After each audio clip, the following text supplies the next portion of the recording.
என் பேர் பூதத்தான். நான் காணி பழங்குடி இனத்தை சார்ந்தவர். பணித்தாரில் இருக்கக்கூடிய இந்த ஏற்றி நிறுவனத்தில் மூலிகைகளை பராமரித்து இந்த மூலிகையினுடைய பல நன்மைகளை வரக்கூடிய மக்களுக்கு எடுத்து சொல்லி இருக்கிறேன். இன்னைக்கு நான் சொல்லக்கூடிய மூலிகை பச்சை கீழா நெல்லி, கீழ்காய் நெல்லி. ஒரு வயல்வெளியில இருக்கக்கூடிய பெரிய ஒரு மூலிகை. மழை காலங்களில் அதிகமாக தானாகவே வரும். கீழ்காய் நெல்லியில் 4 வகையான நெல்லி இனங்கள் இருக்குது. 2 கொடியினத்தை சார்ந்ததும், இனி ஒன்று செங்கீழா நெல்லி என்று அழைக்கப்படுகின்ற சிவப்பு நிறத்தில் இருக்கும்.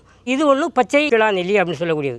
இந்த பச்சை கிழா நெல்லி இலையை பார்த்தீங்கன்னா நெல்லியினுடைய இலை போல் இருக்கும். காயை பார்த்தீங்கன்னா எப்படி கீழே காய் இருக்கிறனால தான் இதுக்கு பேர் பச்சை கீழ்காய் நெல்லி என்பது இதனுடைய பேர். இந்த கீழ்காய் நெல்லியின் சிறப்பு என்னென்னா, ஆரம்ப நிலையில் இருக்கக்கூடிய மஞ்சள் காமலைக்கு இந்த கீழ்காய் நெல்லி இலையை நல்லா பறித்து ஒரு 50 மில்லி இலையை நல்லா அரைச்சி சாறு எடுத்து அந்த சாரை சுத்தமான குளிர்ந்த நீரில் நம்ம உள்ளே சாப்பிட்லாம்.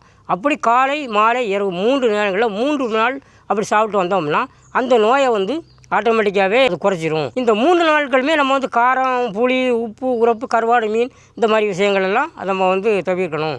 அதுக்கப்புறம் பார்த்தீங்கன்னா கண்ணெரிச்சலுக்கும் இதனுடைய இலையை ஒரு 25 மில்லிகிராம் இலையை எடுத்து அதை அரைச்சி அதை வடிகட்டி அந்த 25 மில்லிகிராம் இதில் பசும்பாலில் நம்ம சாப்பிட்லாம். பசும்பால் கிடைக்கல அப்படின்னு சொன்னால் கூட நம்ம குளிர்ந்த நீர், மண்பானை நீரில் நம்ம இதை சாப்பிட்லாம். அதுக்கப்புறம் நீர்க்கடுப்புக்கும் இது ஒரு அருமையான நல்ல மருந்து. கிட்டத்தட்ட ஒரு 50 மில்லிகிராம் வரைக்கும் சாறு எடுக்கணும். அந்த சாறை சுத்தமான குளிர்ந்த நீரில் சாப்பிடணும்.